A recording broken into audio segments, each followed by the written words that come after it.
to noises or to the slightest sound. Does your husband snore? No, but I must admit he breathes rather heavily. Oh, he does. I don't think there's anything I can do about it. After all, he has to breathe. I suppose so. Well, Mrs. Baker, I'm afraid your husband's ability to sleep is too big a challenge for you. It's rather like, well, have you ever been...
How are you, darling? It's gone.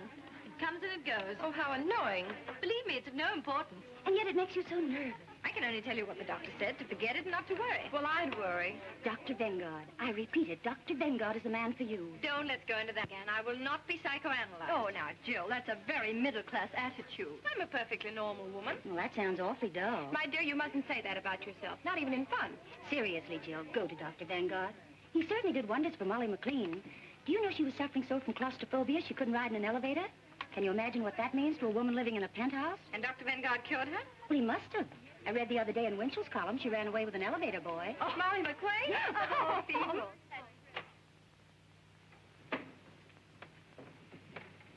My name is Mrs. Baker. I know. Mrs. Stallings phoned me. Will you please be seated?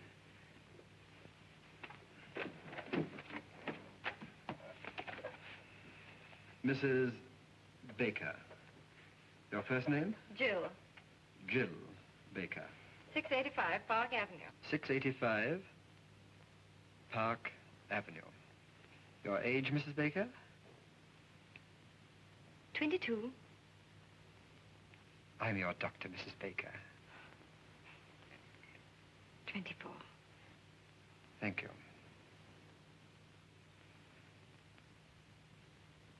Doctor, I want to be frank with you. I'm absolutely certain there's nothing really wrong with me. I'm sure you'll feel differently when you leave this office. You see, most people know nothing about themselves. Nothing. Their own real personality is a complete stranger to them. Now, what I'm trying to do is to introduce you to your inner self. I want you to get acquainted with yourself. Wouldn't you like to meet you? No. You see, I'm a little shy. All right. What seems to be the trouble? Well, it's difficult to show you the symptoms at the moment because it comes and it goes. Oh. It comes and it goes. Yes. It's so unfortunate. It's always the same whenever I see a doctor. When I come, it goes. And when I go, it comes. Mrs. Baker, whatever comes and whatever goes, there's no denying it worries you a lot. So please drop all your inhibitions, release your inner self, and speak freely. What comes and what goes? Hiccups. Hiccups? Yes. Whenever I get nervous or irritated, I get the hiccups. It's rather unpleasant and sometimes very uncomfortable. Well, naturally, it's a little early to make any diagnosis, but you're apparently getting these hiccups because of a nervous condition. Let's find out what causes that condition. Sounds plausible. Thank you. Would you mind stepping into the next room?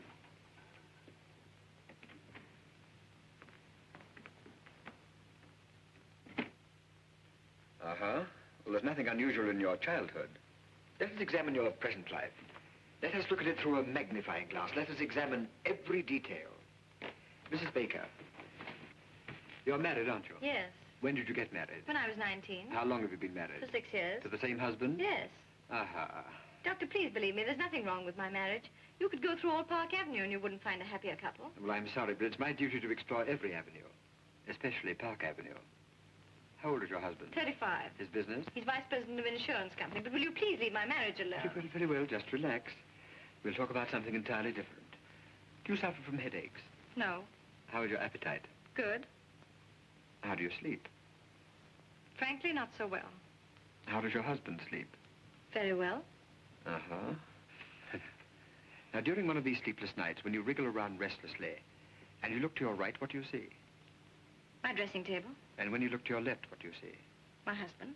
Sleeping. Yes. Uh-huh. What are you trying to do? Break up my marriage? No. Just wake up your husband. Well, thank you. That'll be all for today. Doctor, my husband has nothing to do with my sleeplessness. It's just that I'm super sensitive to noises or to the slightest sound. Does your husband snore? No.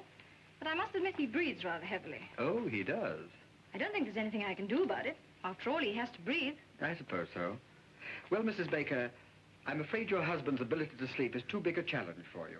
It's rather like, well, have you ever been on a diet? Yes, a vegetable diet. Well, how would you feel if you had to struggle with a few raw carrots and have someone next to you eat a big juicy steak? With a large baked potato? Yes. My husband, 2 weeks ago. Well, didn't it make you nervous? No. But now that you mention it, now that I think of it, it is rather irritating. And not very considerate. No, it isn't. After all, husbands expect their wives to keep their figures, but on the other hand... I would call it a complete lack of cooperation. It is. Uh-huh.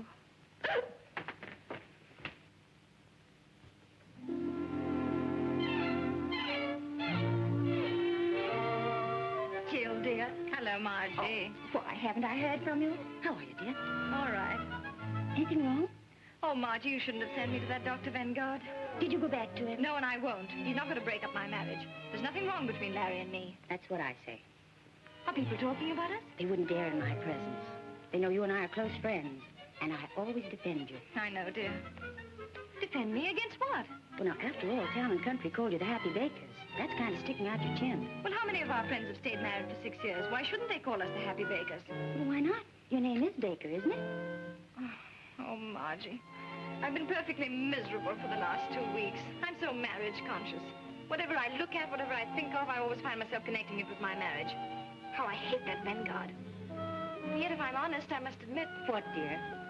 Well, if a wife looks at her husband through a magnifying glass, she's bound to see something. Yes, I should think so. Things I was never aware of before. Things I never noticed. For instance? Well, it's just an illustration, but like the other morning. You know how difficult it is for me to fall asleep. Well, finally, when I'm lucky enough to drop off, promptly at 8:15, what do I wake up to? A gargle. A gargle. Mm-hmm. That's the bugle call of marriage. Gargle is reveille, snore is taps. And what is there between? At 9 o'clock in the morning, he goes out of my life. Oh, my dear, isn't it the truth? Oh, I don't know what's the truth anymore. I'm completely confused. I'm so uncertain. I've always heard that the ideal marriage should be something of a mystery. That your husband should remain a kind of stranger to you. Someone whose acquaintance you like to renew every day. You know what I mean. Yes, dear. Hello. Hello, Margie. Hello, Larry. Hello, darling. Hello. How are you? Fine, and you? Okay. Have a good day? Yes, and you? Good. Anything new? No? With you? Nothing. Good. I'll see you later.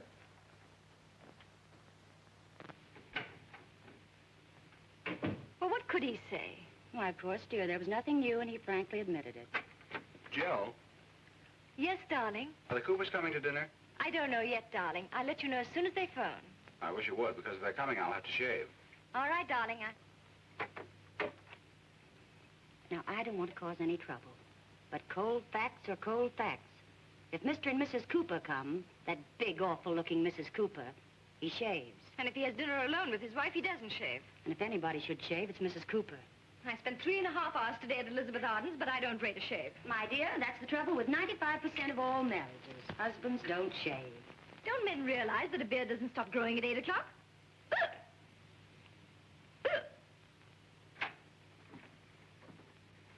Hmm.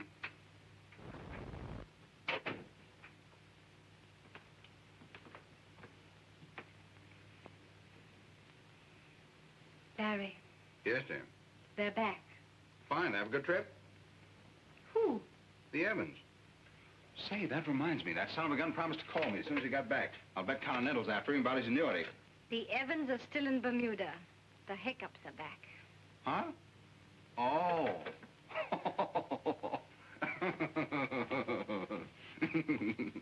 The joke's on me, huh? Yeah, that was very cute. Kicks.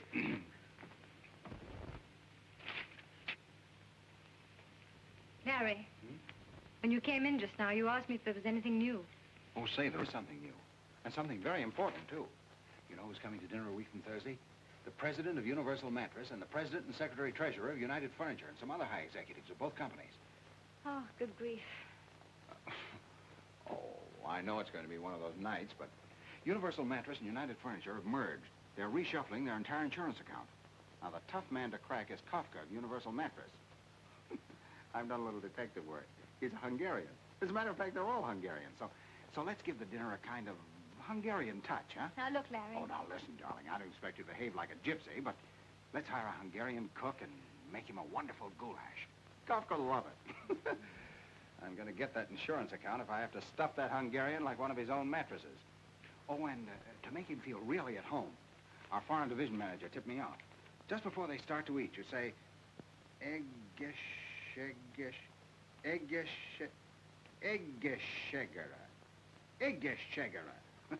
It means to your health or something like that. Eggeschegera. Mm-hmm. Oh, it's just a little thing, but you know how it is. Success in business is 50% hard work and 50% the right cigar. Eggeschegera. That's great, darling. Swell. Only a little more cheerful. You know, Eggeschegera. Eggeschegera. Oh, you mean Eggeschegera. Eggeschegera. Yeah, that's it. That's great, darling. Thanks. Kicks? Larry, Hmm? why'd you do that? Do what? Keeks. Why? I always do that. Why? Well, why does one do things? But when you do it, what does it mean? Is there some underlying thought? I don't know. I never tried. But you do it to me. Well, you're my wife. And that gives you the right to poke me in the stomach whenever you want to.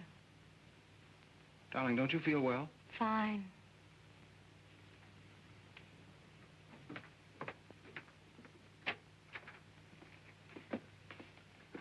Larry, please don't keeks me anymore.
No!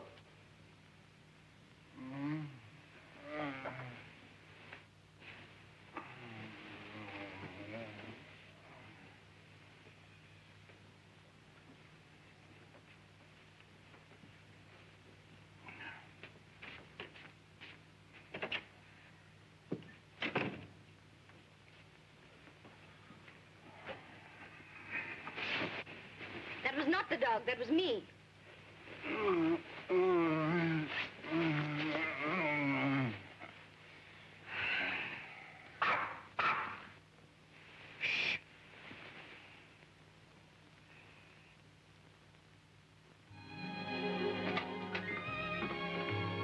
How'd you do?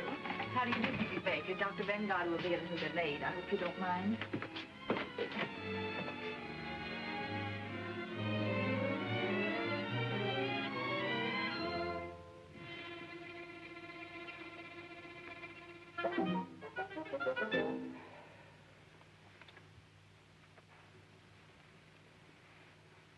Ugly. Ugly.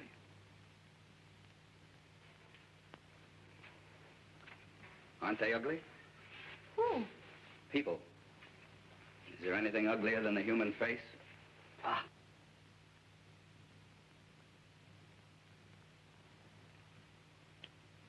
You mind if I smoke? Not at all. Smoke yourself? Yes.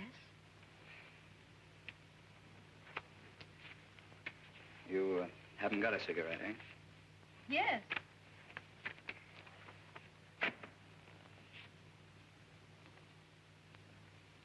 Haven't any without tips? Unfortunately not. Sorry.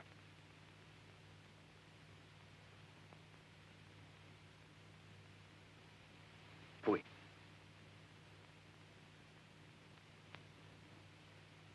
Change my mind, I'll have a cigarette.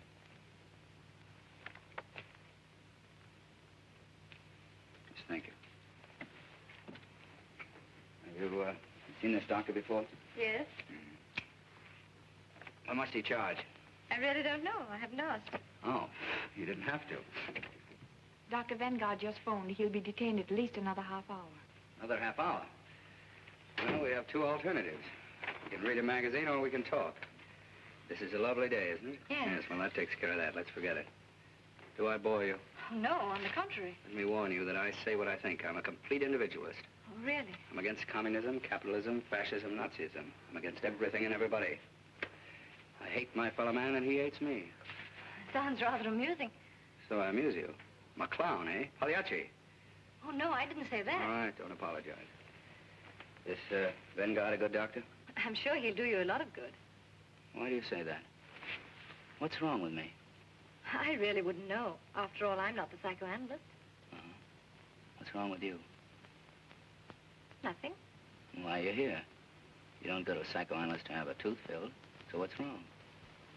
I think we'd better read magazines. All right.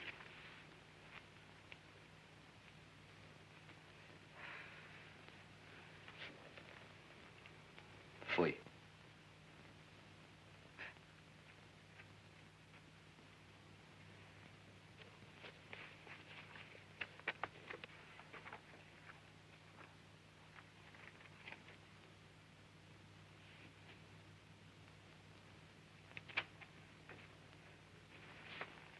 I hate to bother you again, but what does one have to do to be happy?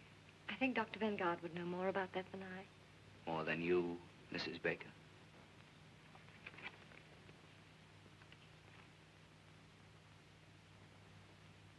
Oh, that article. You know, Mrs. Baker, this is the first time in my life I've ever met a really happy person. Seems to irritate you. No, it makes me curious. I've often wondered what it would be like to be happy 24 hours a day. Must be wonderful. One gets used to it. In the morning, you are awakened by the twitter of a little bird. Before breakfast, you and Mr. Baker dance a minuet. Then the happy breakfast starts. You are happy. Mr. Baker is happy. The eggs are happy. The hens who laid the eggs are happy. Now, look here.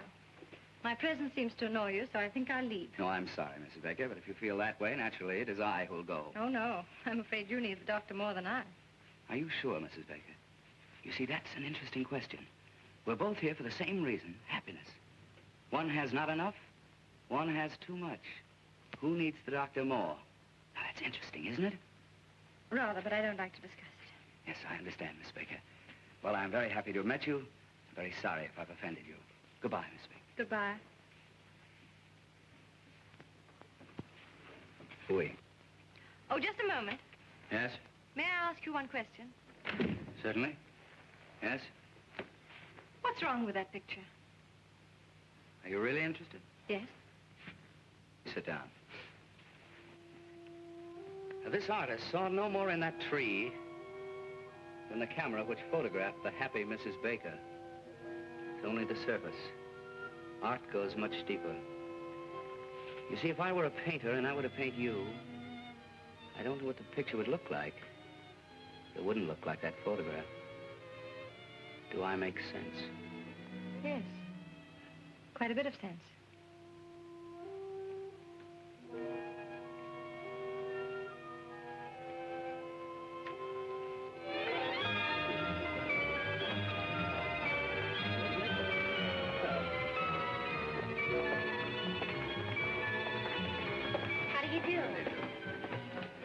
Hello, Sebastian. Hello. Oh, by the way, my name is Sebastian. Oh. Alexander Sebastian. The name mean anything to you? Be frank. Well, if you insist, no. It's all right, it's all right. Why should it? Let's look at the pictures.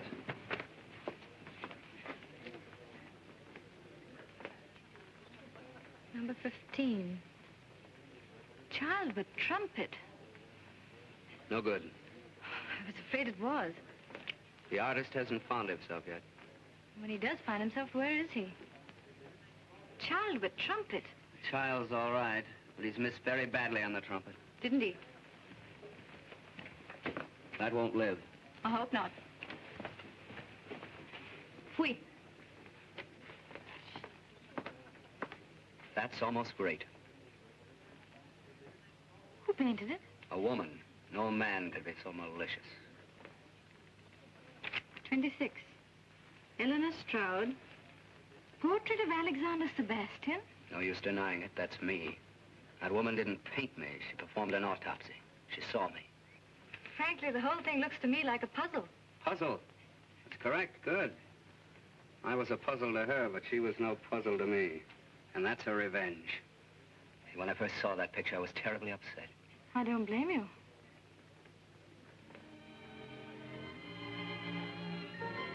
What do these notes mean? I'm a musician, a pianist. Oh, a pianist. Oh. And this pedestal here? Well, that indicates greatness. Tell me, why didn't you put your statue there? Is there any reason? There is. You see that little line? You mean this line? That's my whole trouble. Oh. That line sent me to Dr. Vanguard. Well, you might as well know that I'm inhibited, artistically. Let's have a drink. Oh, just a moment, just a moment. Yeah. What about this clock? A clock? Yes. Oh, that never should have been there. Why? Well, that's a personal matter. Are you sorry that you came here? Oh, no. No, on the contrary. It's all so fascinating. It's a new world. I can't quite grasp it. Whatever you want to know about me, just ask me. That clock shows 12:15. Is it 12:15 by accident, or does it mean something? It means something. Oh. Let's stop talking about myself. Let's talk about something else. When is your next concert? Yes, when? When I overcome it. Overcome what? That little line. Oh, you mean your inhibition? Yes. You see, when I play... Tell me, this 12:15, is it noon? Midnight. Any particular midnight? Mm-hmm. Oh. Coming back to my inhibitions, when I play in a drawing room... Pardon me, was it Eastern Standard Time? Daylight saving. Summer? Yes. Well, when I play in a drawing room for just one person, the right person, I'll be perfectly frank with you, I don't think there's a greater pianist in the world. But as soon as I get in a concert hall in front of an audience, no, something gets lost. Those faces staring at me. What right have they to come in and stare at me? What right have they to listen to me just because I pay $2? Some cases $2.50. Why do I bother you with all this? Oh, but I'm glad you did. It's fascinating. You are a puzzle, Mr. Alexander Sebastian. And don't you try to solve me, Mrs. Happy Baker. Come on.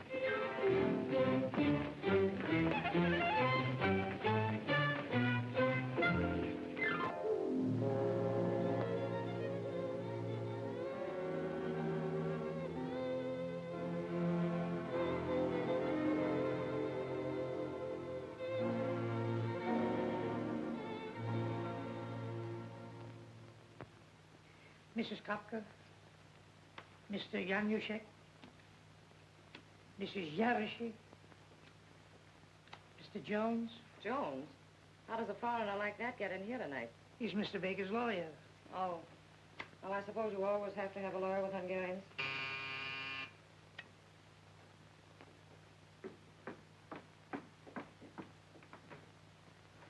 Good evening, sir. Good evening. How's the goulash coming? Fine, Mr. Baker. Did a package arrive for me? Not yet, sir.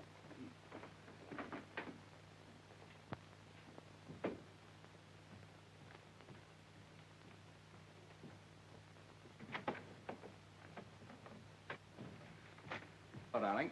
Hello, dear. Anything new? No? Have a good day? Marvelous. All set for a big night? All set? Remember your word? Eggeschegera. Eggeschegera, that's it. Good. What is it? Your package had arrived, sir. Albert didn't tell me. Oh, fine.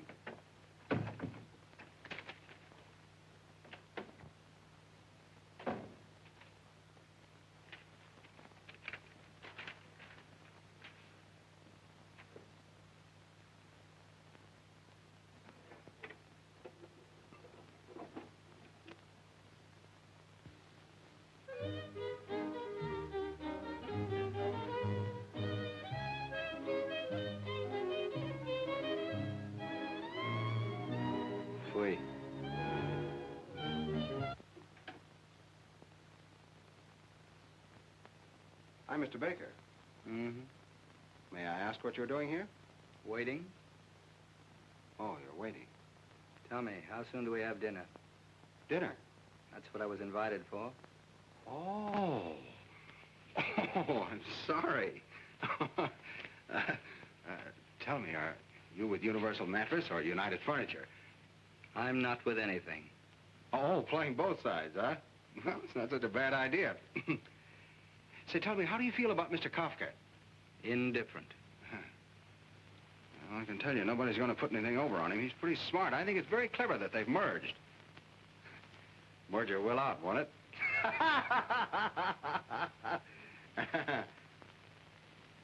Yeah. Look, you want me to enjoy this evening, don't you?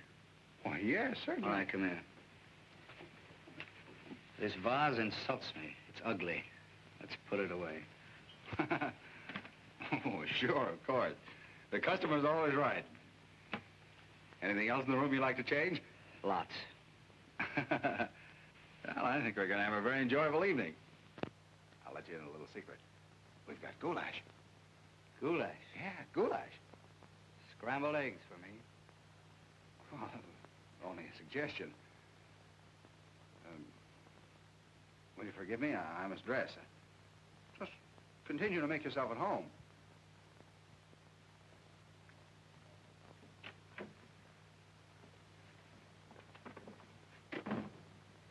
Gee, these Hungarians are certainly funny people.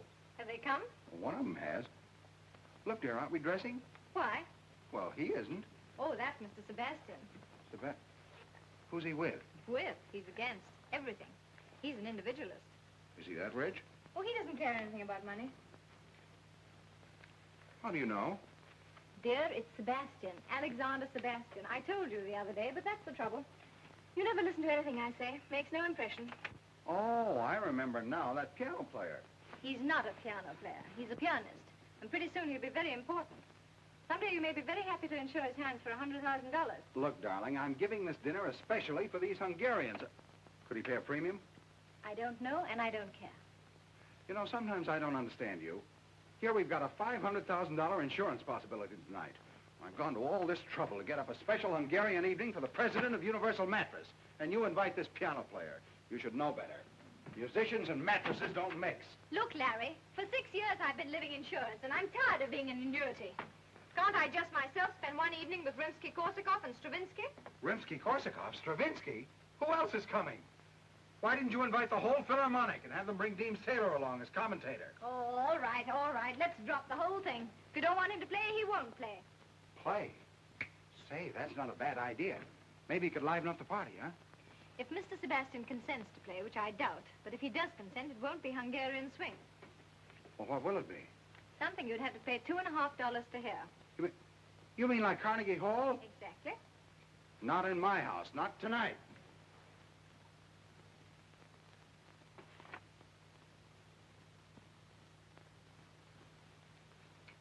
What's this? Oh, that's a reproduction of a painting I saw in an art gallery. Do you like that? Love it. Well, what is it? Can't you see? Now, listen, quit kidding me. What is it? It's a portrait A portrait? Of what? of a man. Listen, I know I'm just a poor, ignorant insurance dope, and I don't know anything about Stravinsky. But we've been married for 6 years, and I think I've made you a pretty good husband. When I ask you a question, you still ought to do me the courtesy of answering. You don't have to make fun of me. You know what this is? The Grand Canyon.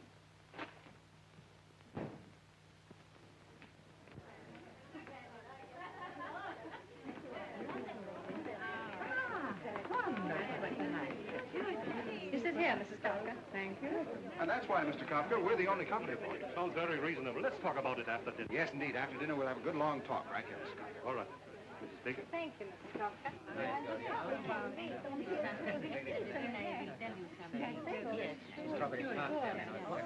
You mean not even Lohengrin? Especially not Lohengrin. I give you all of Wagner. Except one passage in Tristan. That's really good, but you never hear it played right. Perhaps someday I could hear you play it as it should be played. Perhaps. I don't eat strawberries.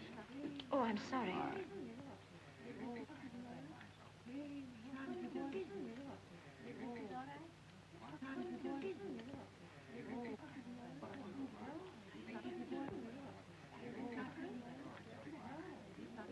Everything all right, Mr. Kafka? Mm-hmm, fine.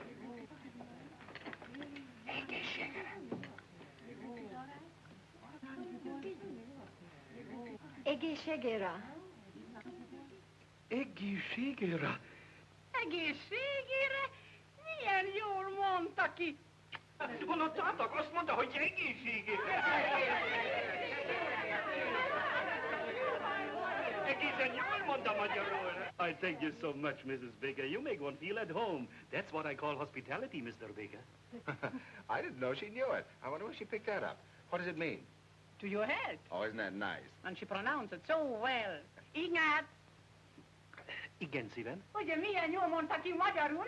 Igen, nagyon jól. Nagyon jól. Nagyon jól. Egészségére. Én már régen nem beszéltem magyarul. How comes you speak Hungarian? Were you born in Hungary? No, I studied music in Budapest. Budapest. Jaj, Budapest. Oh. I lived at, what's the name of the street? Andalusia. Andrassy úr. Andrássy úr! Hát én ott laktam az Andrássy úr, 54 számmal. 54? Én ismerem őket. Igen. Ott volt a kávéház. Andrássy kávéház. Minden délután ott Volt az kávé. Andrássy. Annál szebb utca nincs is a világon. Gyönyörű, Hát nincsen. minden nap ott sétáltam. Reggel, dél, Remek.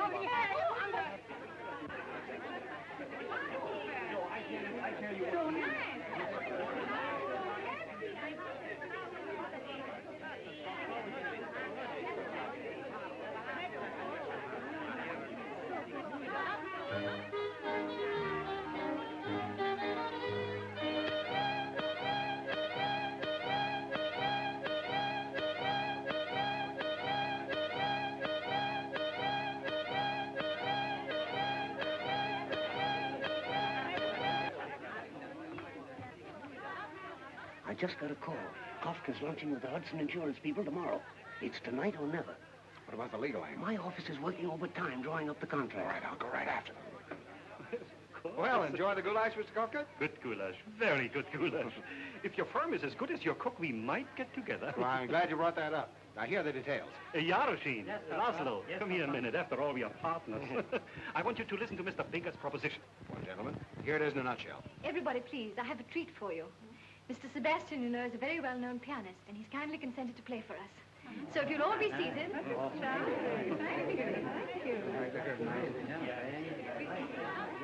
Does he have to play? Don't worry.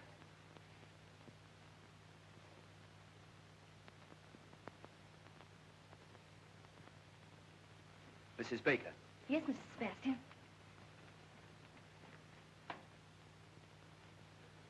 Would you mind moving from here, please? Yes. Come on, show you a message.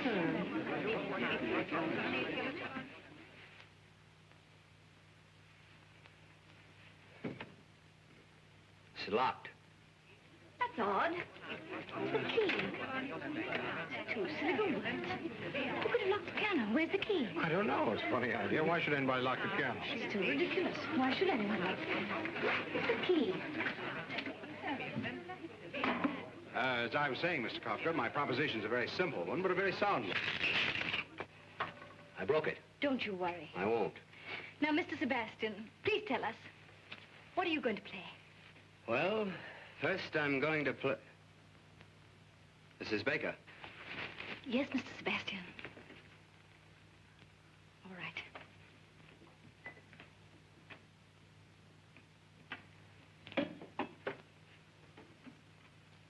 I shall begin with a sonata pathétique by Beethoven, a sonata in 3 movements. And afterwards, if I feel like it, I shall play Hoff's 11 variations on the second theme of the first movement, followed by my own variation on Hoff's 11 variations on the second theme of the first movement. The only one I ever heard lasted 3 cigars. It's a catastrophe. It's a disaster. Jones, we're sunk.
Please don't.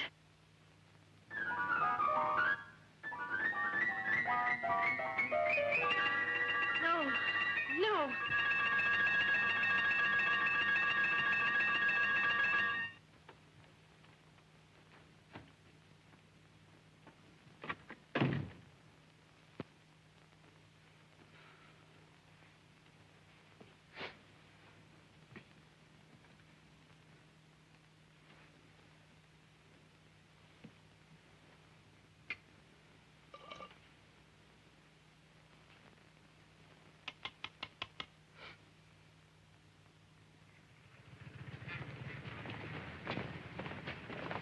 You know, Jones, I'm glad you got that clause in the contract. It saved our necks. Another...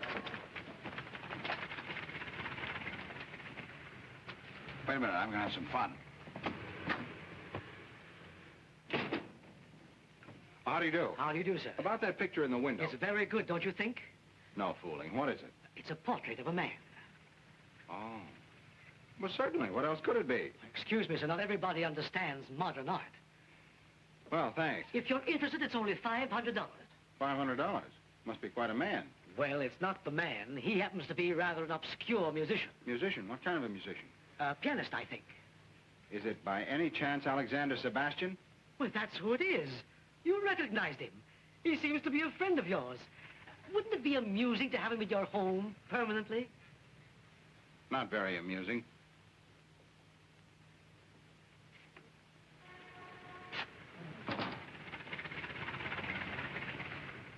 Cheap guy like that. Who? Him. Goodbye, Jones.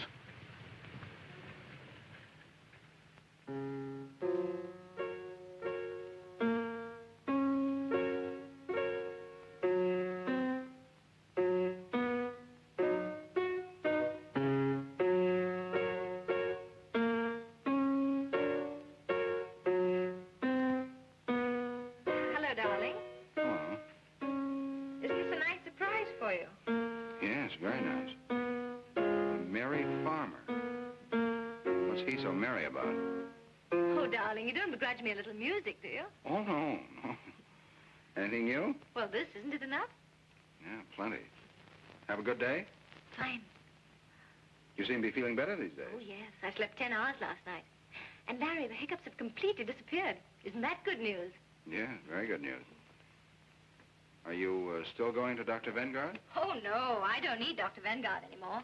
I'm so busy with my music and visiting art galleries that I haven't even time to think of any doctor. Oh.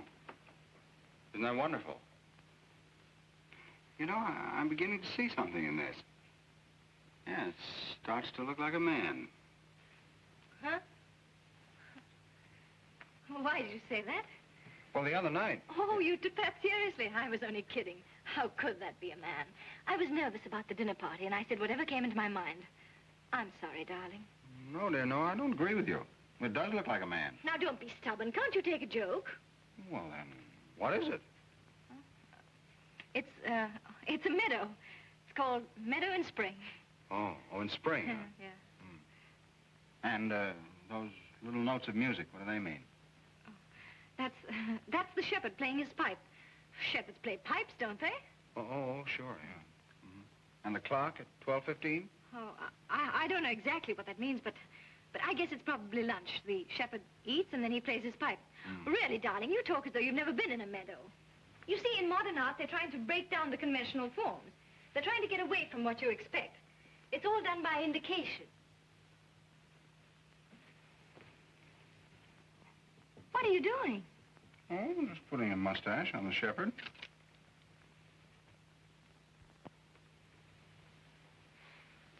Knock that guy right through his piano. Now, that'd be the worst thing you could do. You just make her feel sorry for her. Don't make a martyr of it. You've got to look at this thing from a woman's angle. Now, wait a minute. Miss Aiken, will you come in, please?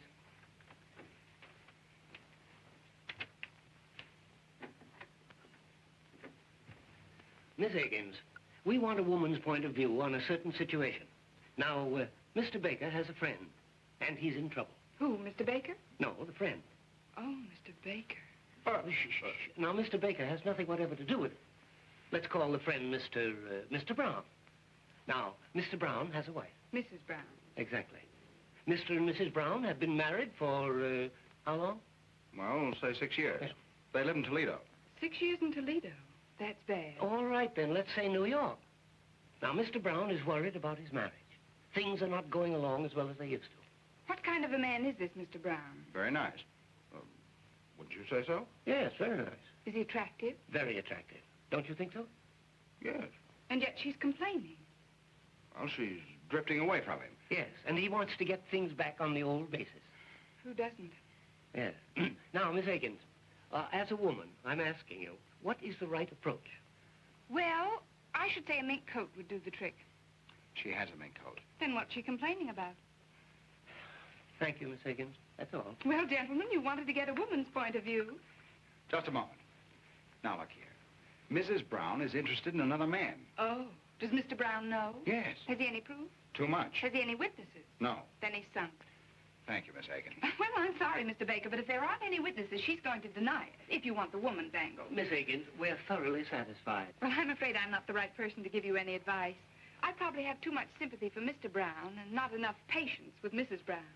We get cases like that every day. The wife is bored, marriage is just a habit, but on the other hand, she accepts everything her husband gives her.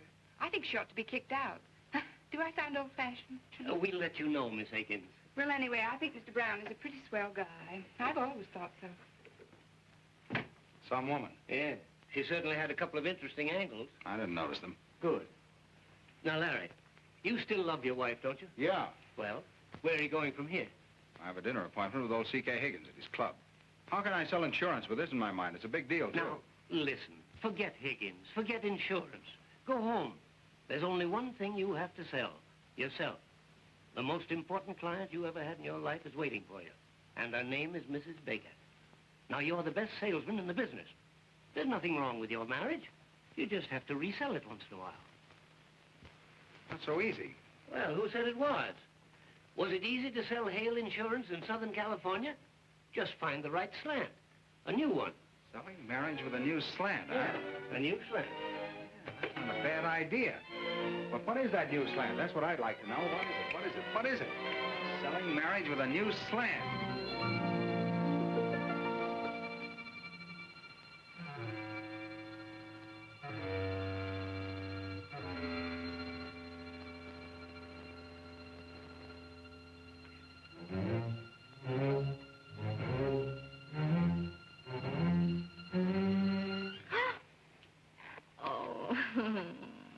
Nice surprise, eh?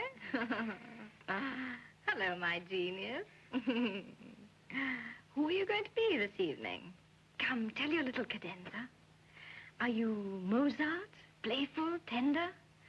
Or are you the thundering Beethoven, strong, fiery, unyielding? Come, darling, tell your little cadenza.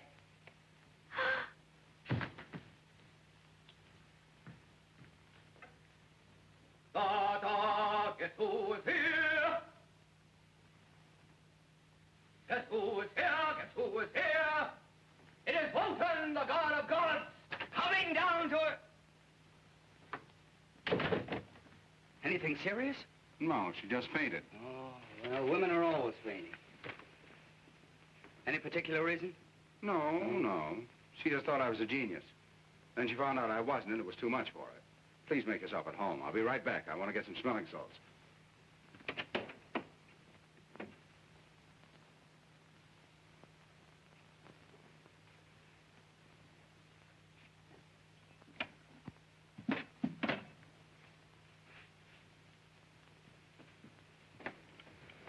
Now, look, Vicar, let's get this straight. There's going to be a very heated discussion. We're going to insult each other. It can't be avoided. You're going to accuse me of something which I'm going to deny and you're not going to believe. So before this battle starts, let's get one thing straight. I'm not going to fight. My hands are my only livelihood, and I'm not going to risk them on your jaw. Here, Mozart, wake up your little cadenza.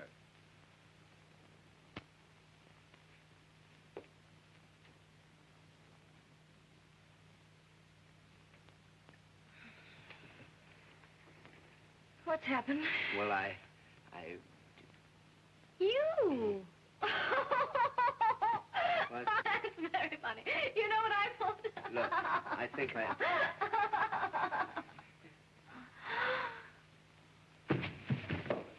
What?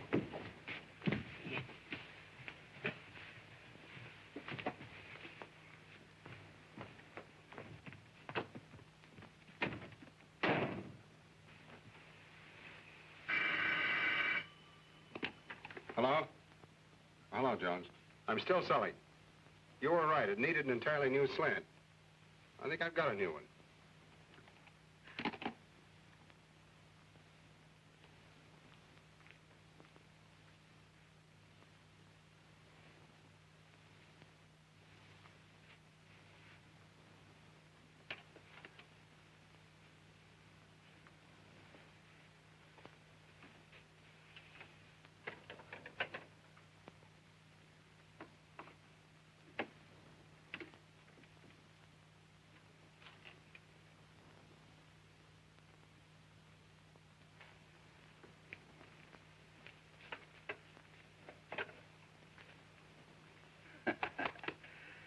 Baker, I don't trust you. Oh, come on, have a cigar.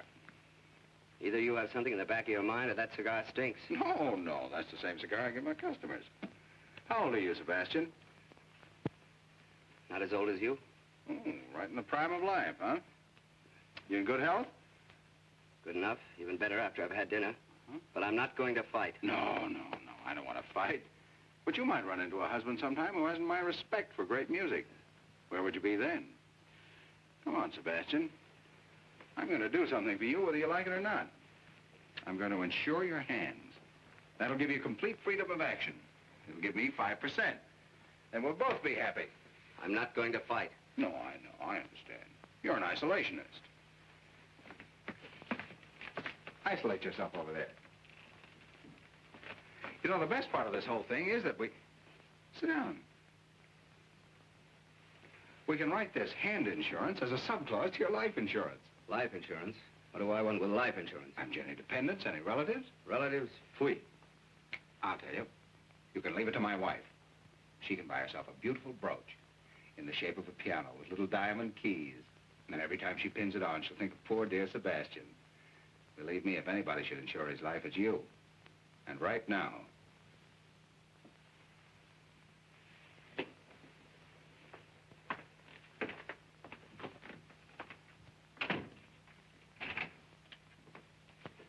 Now then, where were you born? I'm not going to fight.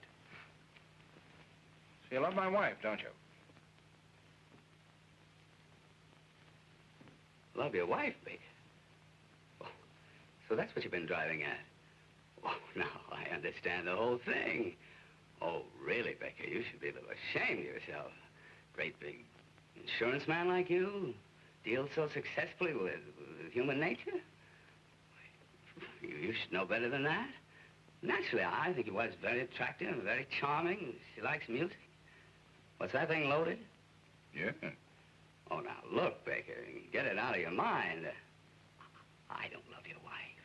Well, it's going to be a great day in the musical heaven. I can just see Beethoven calling over to Mozart. Hey, Mozart, dust off the piano. Look who's coming, the little genius. That's not funny. Now, this isn't funny either. I love my wife. I've loved her for 6 years. For 6 years, we've been together. And along comes a guy like you and breaks everything up just because you've nothing else to do. You're not going to get away with it. If you loved my wife earnestly and sincerely, and you'd come to me and told me about it, well, that would have been one of those things.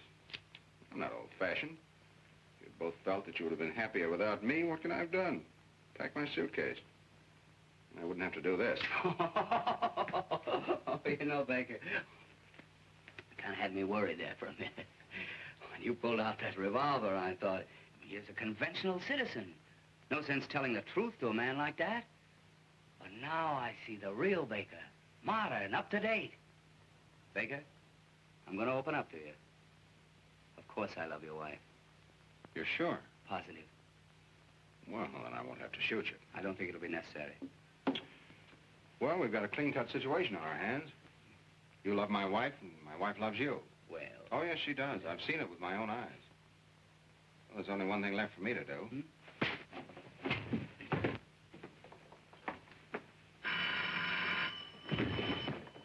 Hello? Oh, hello, Jonesy. I'm still selling.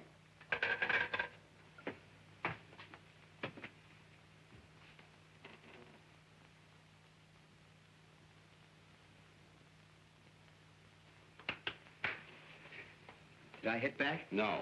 Good. Shouldn't have done that, Baker. I know, and I'm sorry. Shouldn't have done it. I slipped back into the old-fashioned Baker. I probably won't do it again. I'm not going to fight. Hello. This is Lawrence Baker. I want to reserve a room for tonight. I'll be right over.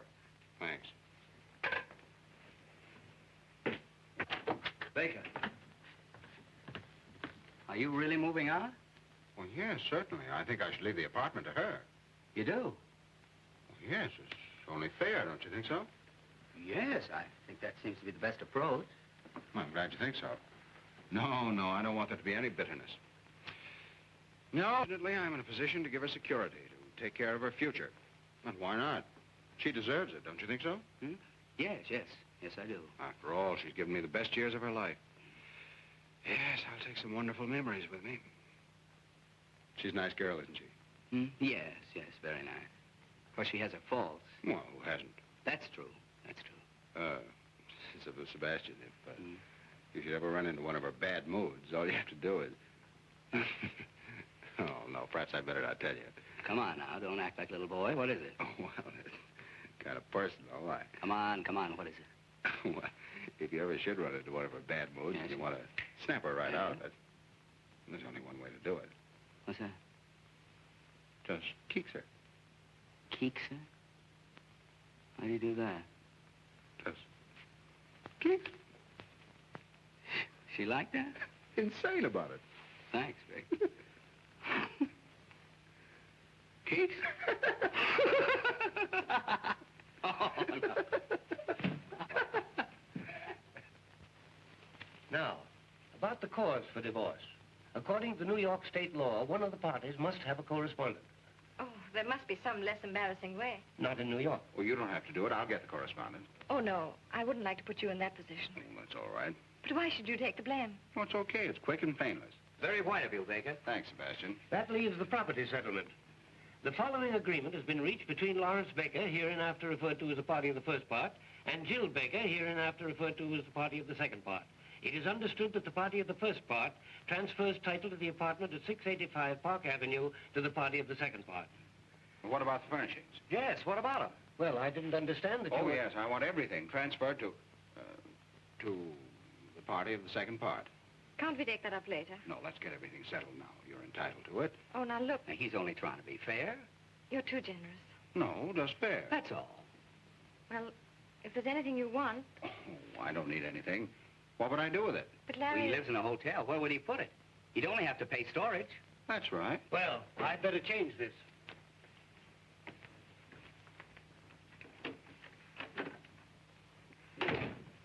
What's his name? Jones. I don't trust him. Well, here we are. Mm-hmm. Baker versus Baker. Sounds awful, doesn't it? Everything legal does. Oh, about this correspondent. Yes? Who's it going to be? Oh, I don't know. Anyone in mind? Mm-hmm. I have several promising prospects. Oh, you have? Mm-hmm. Yes, I think we can clear up the whole matter in about 4 weeks. Sounds pretty good. Mm-hmm. Tell me, it isn't Mary Logan. Mary Logan is a correspondent? Oh, I think I can do better than that. After everything's straightened out, I think I'll take a trip to South America. Is it one of my friends? No, you know I never cared very much for your friends. Someone I know? Darling, this is a divorce, not 20 questions. Oh, I'm just curious. Oh, don't worry. You can rely on me. I won't disgrace the family name.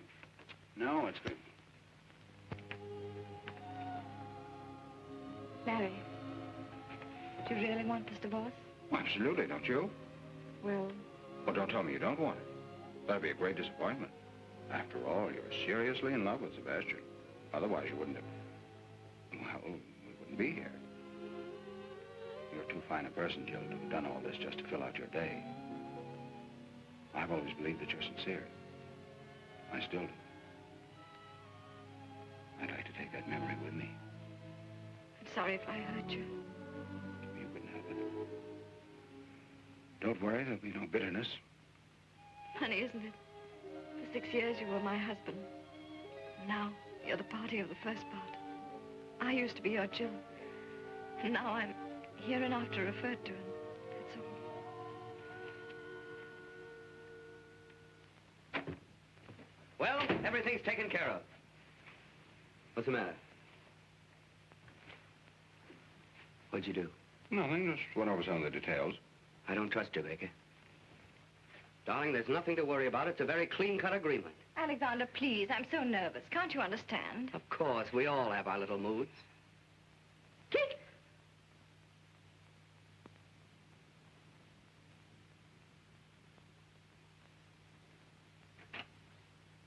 Now, let's read this again.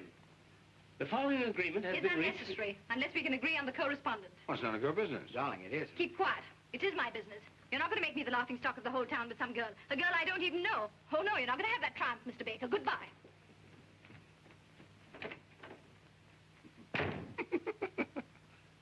Kicks? Don't do that, Baker. Jill! Jill! Jill! And that, my dear Mr. Jones, is what is known as protecting your original investment. Let's get a drink. I think you softened her. Softened her, destroyed her. She's going to come back and eat out of my hand. And what I'm going to do to Mrs. Jill Baker, hereinafter referred to as Jill Lamb Baker. If you want to buy a good piano cheap, Jones, you can have it. No. Oh, am I going to be difficult? I'm going to be the mad dog of 685 Park Avenue. Heil Baker. Mr. Jones? Yes, Mrs. Baker. About this correspondent, what does the law require? Well, she... No, in case I have the correspondent. Oh, well, you have to be found alone with him in your apartment, and he with his coat off. I see. Alexander, Yes, darling. are you willing to take your coat off for me? Anything you say, darling. Oh, no. No, no. Oh, yes, You mean you really want to do that? I do. You want to compromise me with that guy? Ah, you seem to forget, Baker, that she's in love with that guy. Keith! You brute! Alexander! Alexander! Alexander! Snoogey! Snoogey? Calling that Snoogey? Come on, darling. There you are. You'll be all right. Sit down here. For 6 years, I've been married to a brute, and I didn't know it. A divorce, yes, that's the only solution. All right. Why don't you go to Reno? Yes, Reno. I don't want to go west. Oh, darling, how are you? Unshaken. Would you establish residence in Pennsylvania? Pennsylvania? It's around Philadelphia, isn't it? In the neighborhood, yes. That's not bad. They've got a good orchestra. It'd be easy to communicate with New York. Very well. Shall we say Pennsylvania? All right, Pennsylvania, China, anywhere. Only let's get it over with. Okay, let's look up Pennsylvania. Pennsylvania, There. That's... Snoogey. You're going to get your divorce if it's the last thing I do. Section 10. Innocent spouse may get divorced provided the other spouse shall have, by cruel and barbarous treatment, rendered life intolerable and burdensome to said innocent spouse. Sounds promising. Shouldn't be difficult for you to be barbarous. No, my innocent spouse. What do I have to do? Well, let's call in a witness. Let's say my secretary. And first, you two start a quarrel. With pleasure. And then I'd say maybe you slap her face. Slap her face? Oh, no. So, you can hit a man, but you don't dare strike a woman. You coward, you. All right, I'll do it. Very well. Now, let's rehearse the whole thing. Now, here's the plan. Miss Higgins, will you come in, please? Right away, Mr. Jones. Now, remember, I start to dictate a letter. As soon as I snap my fingers, you start the argument. And when you say... You cheap second-rate insurance peddler. When I hit you. Now, Baker, don't let us down. Miss Higgins! Miss Higgins! Coming, Mr. Jones. Sit down, please. Take this. To Walter K. Dovenmule, Capital City Bank and Trust Company, Columbus, Ohio. My dear Mr. Dovenmule, now let me see. So you won't tell me? I wasn't there. My mother saw you. Your mother gives me a pain in the neck. How dare you say that about my... Your beloved mother. Pooh! So you won't tell me, huh? I wasn't there. But my mother saw you. Your mother gives me a pain in the neck. How dare you say that about my beloved mother?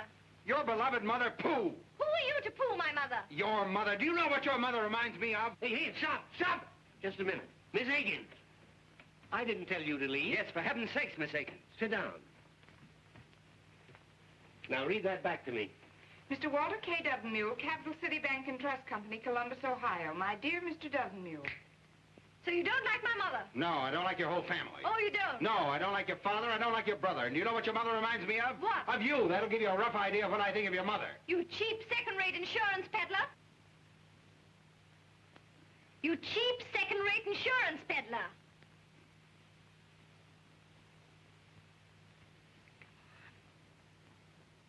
What she calls your cheap second-rate insurance peddler. Yes.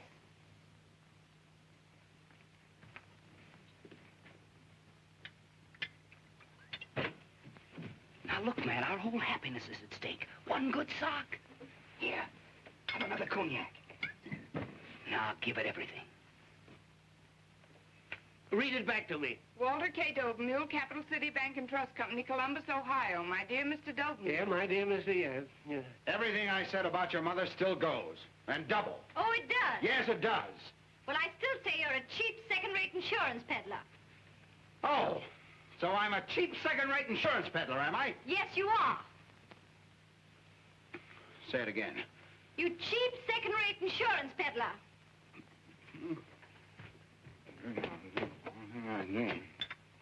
Fui.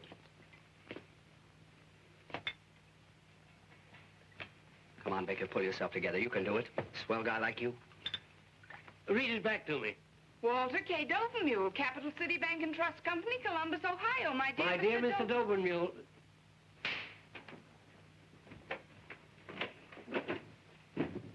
Did you see that, Miss Higgins? A husband slapping his wife? Yes, did you see it? Mrs. Baker, I'm very sorry this happened in my office. So am I. Imagine that, a husband hitting his wife. He had to get drunk to do it. Goodbye, Mr. Jones. Goodbye, Mrs. Baker.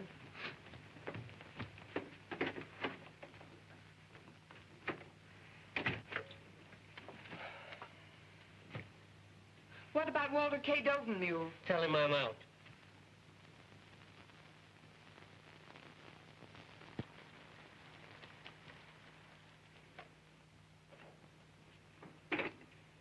Thank you, sir. Come in.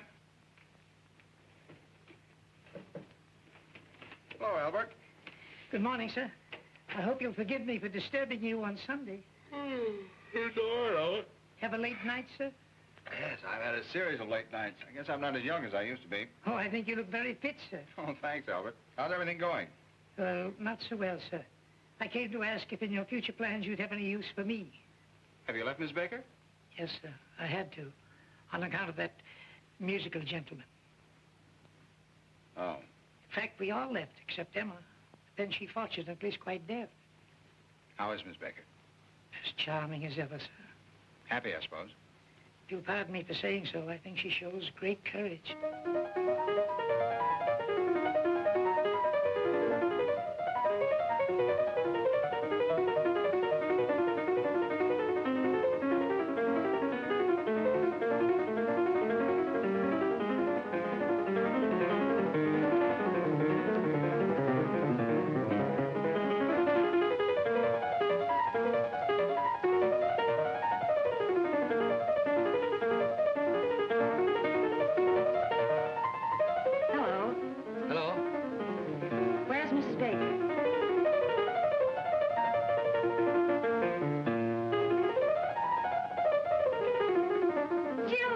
Marty, darling. Oh, I got such a thrill when you called me. Why shouldn't I, old friends like us?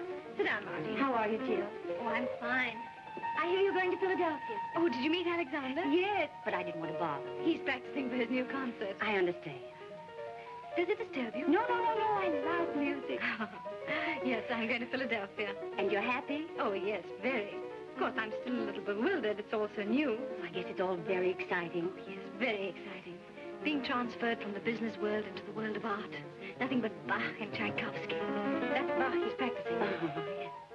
You sure it doesn't disturb you? Oh, no, I love it. You don't have to be ashamed. Not everybody likes Bach, so if you want him to stop... My dear, I wouldn't think of it. The whole thing sounds so very romantic. Yes, very romantic. Oh, by the way, have you seen Larry? Yes, I saw him last night at Monte Carlo. Larry at the Monte Carlo? Yes. Imagine. Just a moment.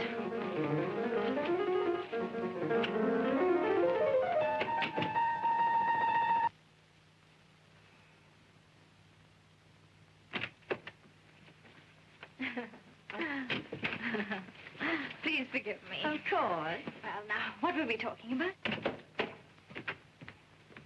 So, you don't like my music, eh? Oh, Alexander. I make nothing but a lot of noise. All right. Fui. Isn't he original? Oh, very. I hope you don't mind. No, not at all. I love to make him angry. He turns into a big grizzly bear. It must be fascinating. Jill? The bear.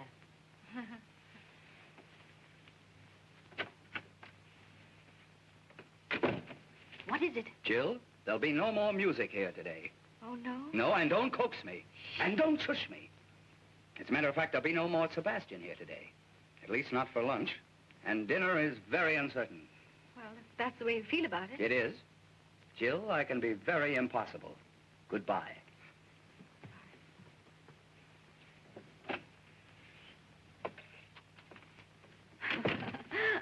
What fun.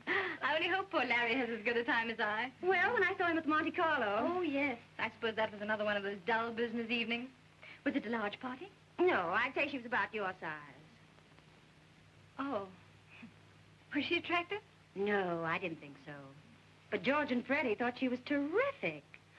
You know George and Freddie. But what do you care? That's right. What do I care? Larry's entitled to have a little fun. That's the kind of life he likes.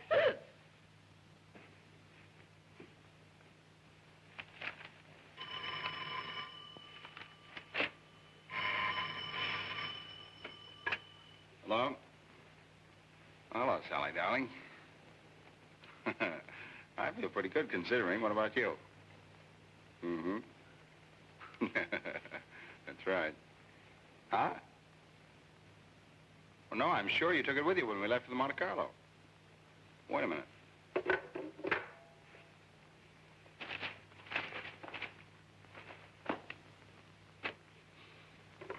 Hello? Yes, it is. All right. Goodbye.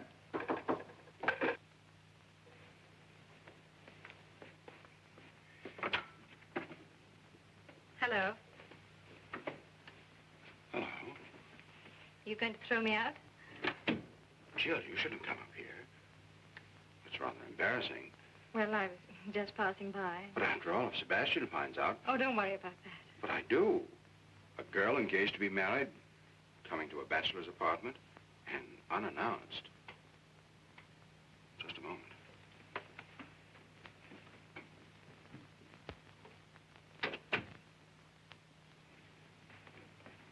Well, I seem to be intruding.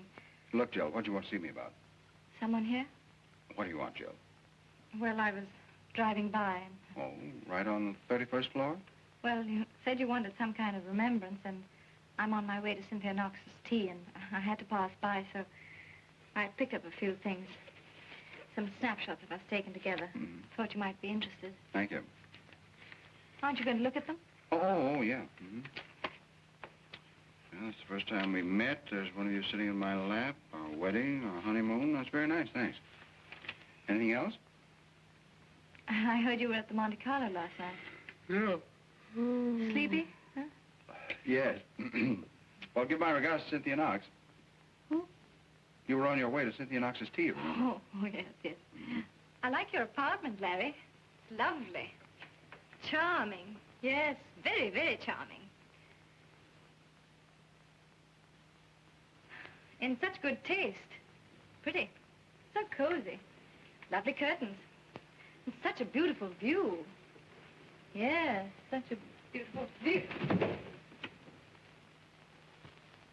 I'm sorry. That was rather foolish. Please forgive me. Oh, Larry, I did make quite a mess of things. Oh, everything turns out for the best. You can't mean that, Larry. I can and I do. Larry, please don't make me go to Philadelphia. Please don't. Oh, Madam has changed her mind. She gets a little tired of marriage and she walks out just like that. What does she care if she makes a fool of her husband? Or how much she hurts him? Then she gets a little tired of piano music, and she comes back and says, oh, it was just a little whim of mine, so please trot back to the old homestead. You break up a whole life and then think you can put it back together again in one afternoon. Oh, no, it's not that easy. I didn't expect it to be easy. To tell you what I think of you would take more than just one afternoon. How about dinner? Dinner? Couldn't we just have dinner together tonight? Oh, I'm sorry, I'm engaged for dinner. Oh, that girl. Yes, that girl, and I don't like your tone. I'm sorry. First you try to mess up my life, now you want to spoil that girl's Sunday. Sally doesn't get every day off, you know. Sally works hard. Oh, she does. Now, what's wrong with that? Nothing. She doesn't have everything dumped in her lap like you. She hasn't time to go to crazy art galleries, play around with second-rate musicians, or go to psychoanalysts. She hasn't a husband to pay for her complexes. Sally's a mighty fine girl, much finer than your Mr. Sebastian. She doesn't wear your shirts either. Did he take? Oh, skip it. Here. You promised to love, honor, and obey. And here. That's the first time we met. That's an awful picture of me. But you were a fine girl. I didn't bore you with my insurance then. You listened to everything. You wanted to know everything about me and my work. You wanted to help. Oh, Larry. And here. I remember everything you said to me. I'd love to say it again, Larry, if you'd only give me the chance. Just to forget it again. No, Larry, never again. I swear. There's no use pretending. I'm defeated.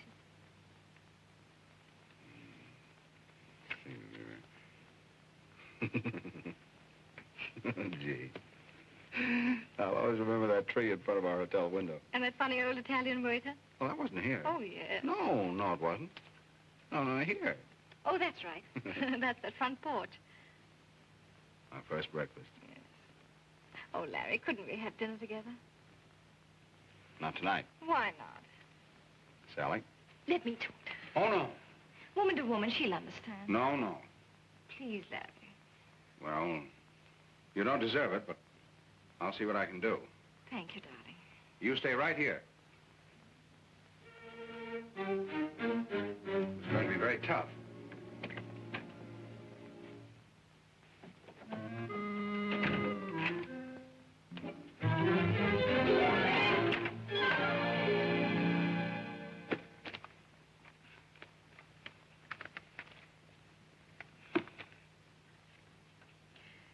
Sally Akins. That girl.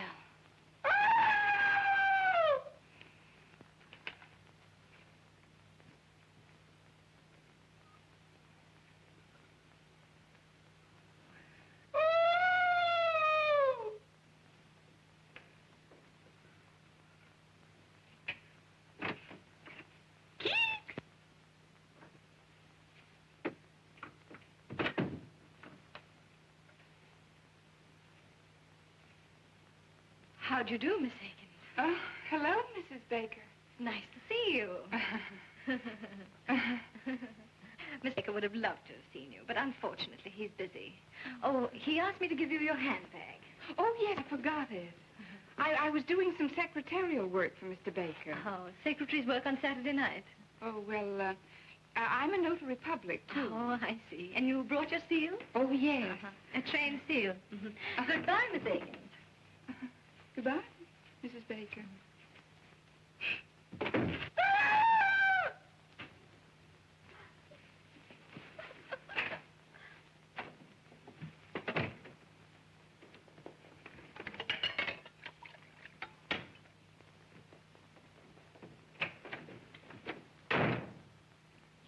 sweet. Sweet.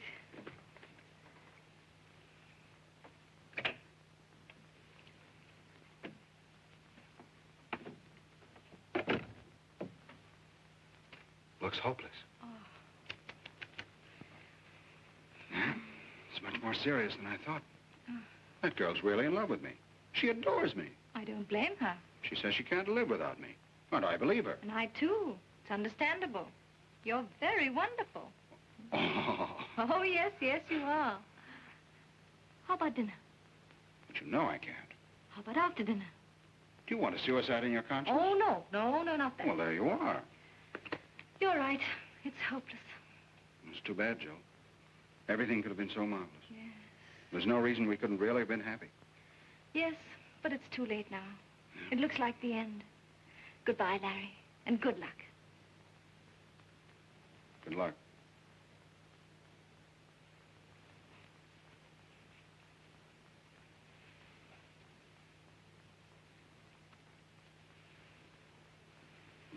I'll talk to her again.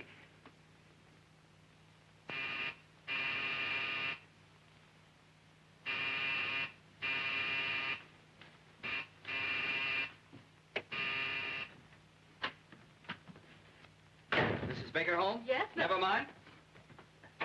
Guess who is back?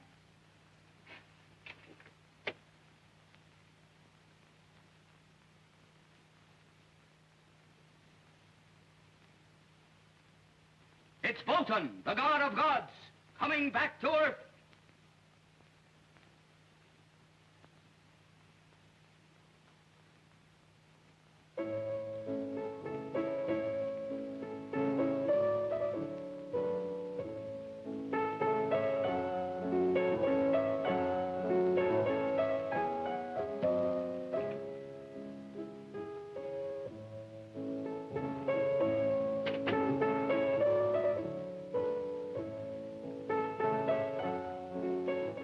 A little bit softer, please.